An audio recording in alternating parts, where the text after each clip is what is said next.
આપણી સંકલ્પ ન્યૂઝ ચેનલને સબસ્ક્રાઇબ અને લાઇક કરો, બેલ આઇકન દબાવો જેથી આવનાર ન્યૂઝ અપડેટ્સની નોટિફિકેશન આપના મોબાઈલ પર સૌથી પહેલા પહોંચે. Like, subscribe and share the video. નમસ્કાર દર્શક મિત્રો, હું છું પૂજા ટંડેલ. સંકલ્પ ન્યૂઝમાં આપનું સ્વાગત છે. સમાચારની શરૂઆત કરતા પહેલા એક નજર આજના મુખ્ય સમાચાર પર. સેલવાસ રિંગ રોડ ઉપર પાર્ક કરેલ ટ્રકમાં પાછળથી અન્ય ટ્રક ઘૂસી જતા ચાલકને ઈજા. આદિદમ પાર્કિંગને લઈ ટ્રાફિકની સમસ્યાથી અનેકવાર અકસ્માતો થતા હોવાની લોકોમાં બૂમ. સેલવાસ રિંગ રોડ ઉપર આડધમ પાર્કિંગને કારણે અકસ્માત સર્જાયો હતો. મળતી માહિતી મુજબ પીપળિયાથી ઝડપથી આવી રહેલો એક ટ્રક યાત્રી નિવાસ પહોંચતાની સાથે જ પાર્ક કરેલા વાહનો સાથે અથડાતા અકસ્માત સર્જાયો હતો. આડધમ પાર્ક કરેલા બે ટ્રક સાથે અચાનક આવેલો ઓવરસ્પીડ ટ્રકે ટક્કર મારી હતી. અકસ્માતમાં ટ્રક ડ્રાઈવરને ઈજા પહોંચતા હોસ્પિટલમાં ખસેડાયા હતા. ઘટનાની જાણ થતાં આસપાસના લોકોને પોલીસ આવી પહોંચી હતી અને ક્રેનની મદદે વાહનોને ખસેડવાની તજવીજ હાથ ધરી હતી.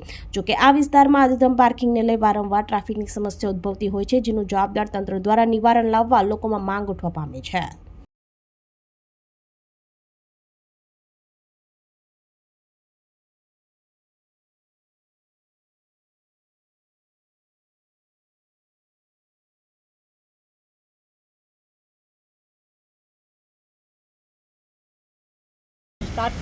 स्टार्ट करने जा रहा है और सबसे पीछे से मारा धराम से. अच्छा, इतना रफ्तार से गाड़ी वहाँ खड़ी थी. हाँ. पीछे आया है. नहीं मेरे लिए मैं तो यहाँ ये उठा ना, नहीं उधर रहा वो तक लग गया था. मैं तो गाड़ी इधर ही, मैं मसाज जा रहा है. गाड़ी इधर ही का सिलवा नहीं, इधर नहीं खड़ी है. हाँ. इधर की ओर पेशाब करने के लिए. अच्छा, खड़ी किए थे. हाँ 2 मिनट. उसके बाद पेशाब करके मैं स्टेरिंग पर बैठा, चार्जिंग निकाल रहा था स्टार्ट करने के लिए. और तब से तो मारा धराम. વાપી રેલવે બ્રિજનું 3 વર્ષથી ગોકુળ ગતિએ કામ ચાલતા કોંગ્રેસે પીડબ્લ્યુડી કચેરીને તાળાબંધી કરવાની ચીમકી ઉચ્ચારી.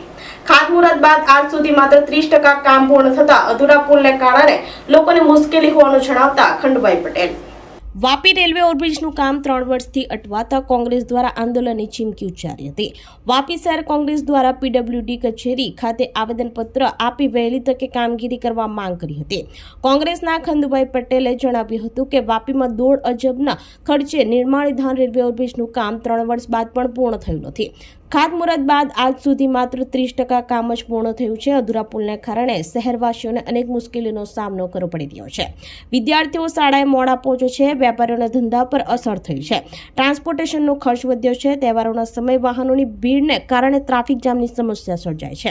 કટોકટીના સમયે ફાયર બ્રિગેડ અને એમ્બ્યુલન્સને પણ સ્થળ સુધી પહોંચવામાં મુશ્કેલ પડે છે. સ્થાનિક નાગરિકોએ ચેતવણી આપી છે કે જો પ્રોજેક્ટને યુદ્ધના ધોરણે આગળ નહીં ધપાવાય તો તેઓ આંદોલન કરશે. તેમણે આવેદનપત્રમાં જણાવ્યું છે કે 10 દિવસમાં કાર્યવાહી નહીં થાય તો કચેરીને તાળાબંધી કરવામાં આવશે હોવાની કોંગ્રેસે ચીમકી ઉચ્ચારી હતી.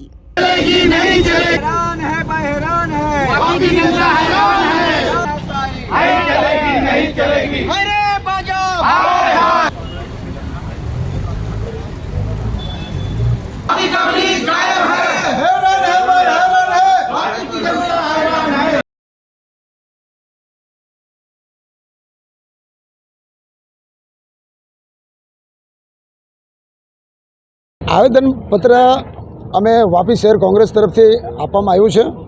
કારણ કે આ બ્રિજનું ખાતમુહૂર્ત કરીને મતલબ આજે 4 વર્ષ પૂરા થવા આવ્યા, તે છતાં મતલબ બ્રિજનું કામ 30% પણ નથી થયું. અને અહીંની વાપીની જનતા એટલી બધી હેરાન પરેશાન છે. કારણ કે તમારે સ્કૂલનું ભણતર મતલબ એજ્યુકેશન બગડી રહ્યું છે, કોઈનો વેપાર ધંધા બગડી રહ્યા છે, નોકરીયાતની નોકરી બગડી રહી છે. અને જે આવવા જવા માટે ઈસ્ટ ને વેસ્ટમાં મતલબ એટલા પરેશાન કે લોકોએ બાજુમાં ઘર લેવું પડે, રૂમ લેવું પડે, ભાડુતરી, એવી પરિસ્થિતિ થઈ ગઈ. પણ આ સરકારમાં મતલબમાં અધિકારીઓ જાડી ચામડીના અધિકારીઓને કંઈ પલળી નથી. અને મતલબમાં એ લોકોને ખાલી પ્રજાને હેરાન કરવા સિવાય બીજું કંઈ આવડતું જ નથી. દરેક આ રોડ રસ્તા જો આ બ્રિજ દરેક બ્રિજના કામ અટકેલા છે. તો આ બ્રિજ મતલબમાં નહીં પૂર્ણ થાય છે. 10 અંડરબ્રિજનું કામ પણ હજુ મતલબમાં કોઈ એનું ઠેકાણું નથી. હવે આ મતલબમાં 10 દિવસ એમને અગર 10 દિવસમાં આ ઠેકેદાર દ્વારા જો વધારે પડતું કામ દેખાશે નહીં તો અમે વાપી શહેર કોંગ્રેસ, વાપી તાલુકા સહિત અમે મતલબમાં હજારોની સંખ્યામાં આવી એમની ઓફિસે મતલબમાં ઘેરાવ કરશું અને એમની ઓફિસને તાળા મારશું. કારણ કે ઓફિસ રાખીને ફાયદો શું? કેમ કે બ્રિજના કામ જ નહીં કરવું હોય તો આ ઓફિસનું કામ નથી, એટલે અમે તાળા મારશું. ઉમરગામ મામલતદાર કચેરીના જૂના જર્જરિત મકાનના છત ઉપરથી પોપડા ખરી પડતા કર્મચારીઓમાં નાસભાગ મચી. નવી મામલતદાર તૈયાર છે, પરંતુ લોકાર્પણ માટે નેતાઓના પગલાંની રાહ જોવાઈ રહી હોવાની ચર્ચા. ઉમરગામ મામલતદાર કચેરીના જૂના જર્જરિત મકાનને કારણે અહીં પોપડા ખરી પડવાની ઘટનાઓ સામાન્ય છે. નવી મામલતદાર કચેરી બની ગઈ હોય, હાલ લોકાર્પણની લોકો રાહ જોઈ રહ્યા છે.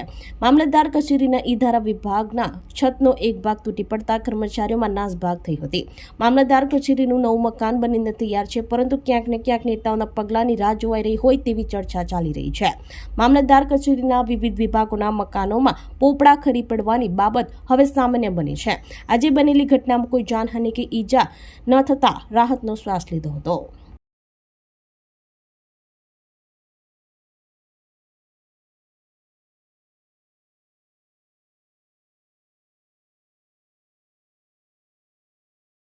વલસાડના ખારવેલ ગામે એક ઘરમાં કોબરા સાપ આવી ચડતા વાઇલ્ડલાઇફ રેસ્ક્યુ ટ્રસ્ટે ઉગાર્યો. વલસાડ તાલુકાના ખારવેલ ગામ ખાતે પટેલ ફળિયામાં આવેલ એક ઘરમાં સાપ આવી ચડ્યો હતો, જેની જાણ પરિવારે વાઇલ્ડલાઇફ રેસ્ક્યુ ટ્રસ્ટને કરતા સભ્ય સ્થળ ઉપર આવી પહોંચ્યા હતા અને જ્યાં જોતા ઝેરી કોબરા સાપ હોવાની જાણ થઈ હતી, જેનું સહી સલામત રીતે પકડી રેસ્ક્યુ કરી લેતા પરિવારે રાહતનો શ્વાસ લીધો હતો અને આ અંગે ઝેરી કોબરા સાપને જંગલમાં મુક્ત કરવાની તજવીજ હાથ ધરી હતી.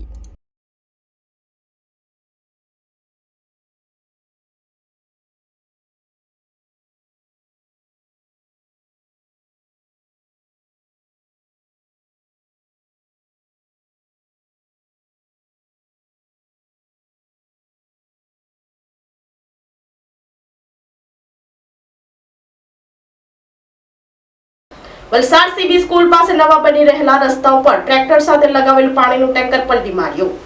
વલસાડના સીબી સ્કૂલ નજીક આવેલ ગ્રાઉન્ડ પાસે નવા બની રહેલા રસ્તા ઉપર ટ્રેક્ટર સાથે લગાવેલ પાણીનું ટેન્કર પલટી મારી જતા અકસ્માત સર્જાયો હતો. ટ્રેક્ટર ચાલક પાણીનું ટેન્કર લગાવી પસાર થઈ રહ્યો હતો. તે દરમિયાન સીબી સ્કૂલ પાસે નવા બની રહેલ રોડ ઉપર અચાનક પાછળનું ટેન્કર પલટી મારી ગયું હતું, જેની જાણ થતાં આસપાસના લોકો દોડી આવ્યા હતા અને ક્રેનની મદદે ટેન્કરને સાઈડે કરવામાં આવ્યું હતું.